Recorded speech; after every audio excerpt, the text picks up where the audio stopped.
has alleged that President Ruto is going to take home 5 shillings for every liter.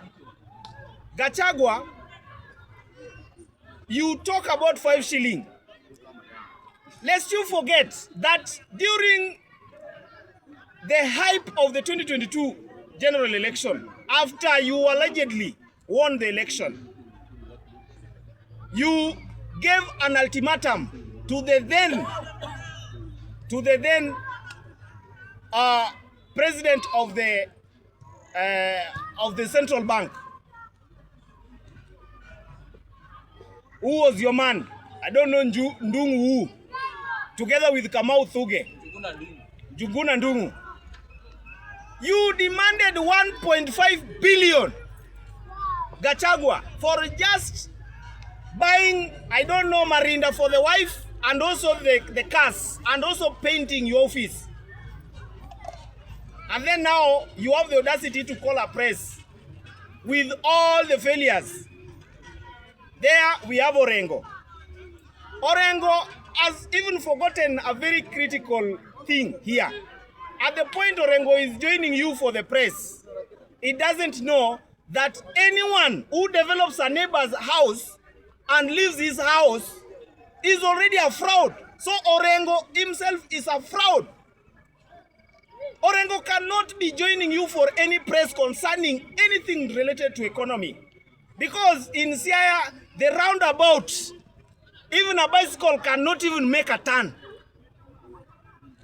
The only thing Orengo knows is between his home and Meru, where he is married. In fact, Orengo is the one who is married in Meru, not him marrying from Meru. Because his behavior does not depict the real Luo man. A real Luo man stands for his people.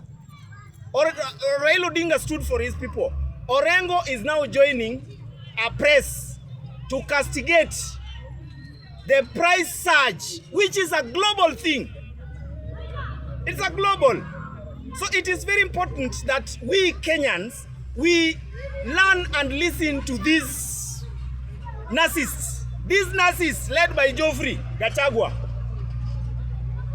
Ndindi Nyoro, you seem to know much about the economy.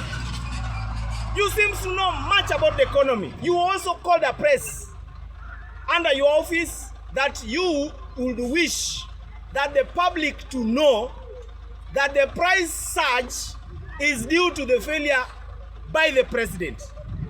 The president has nothing to do with this. So you, when you come out and you want to portray yourself as an economist, Ndindi Nyoro, the last time I checked, you are being helped to write a thesis for your masters. I don't know, Mount Kenya University. Mimi, anyone who even graduates from Mount Kenya University, I don't even consider that person as a graduate. Because you are being written for masters. How do you get a thesis being written for you? And then you come out, you want to say how bad this government is doing. Yet when you are the minister, when you are the chair of the accounts committee in the National Assembly, the only thing you knew and you'll do is allocating funds to Central Kenya. That is the only thing. You never wanted anywhere to be developed. Right now, there is these taxes being levied on fuel.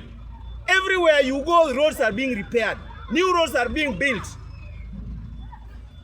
And it is very important that you know the levy fuel is used in ensuring we have enough infrastructure in the side of roads and bridges. There's even the that Tharaka bridge that has been killing people.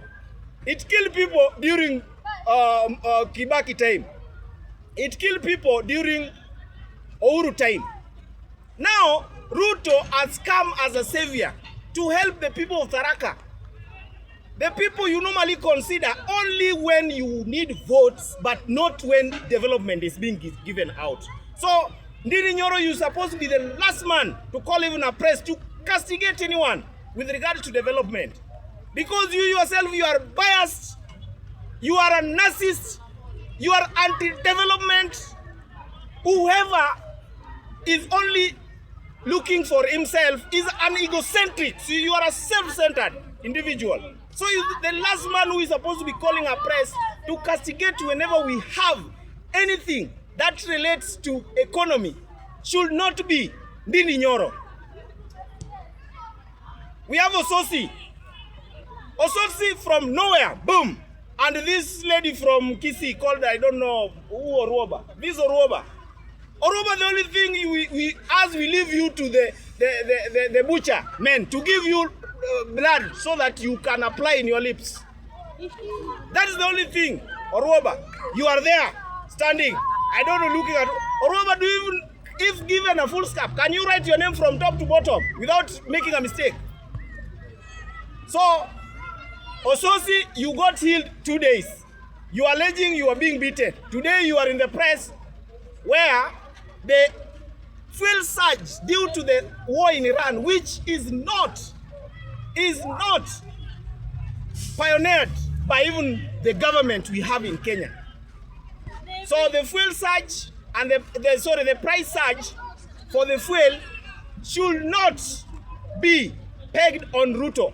Ruto doesn't determine the price of fuel, and we have to know that the world demand, the global demand and supply of fuel has led us to where it is. Even today, the president of US, the biggest economy in the world, US, the president had to apologize to his people, had to ask for forgiveness that sooner or later there is going to be a reduction in the cost of fuel, because they had a price hike due to that shortage in supply.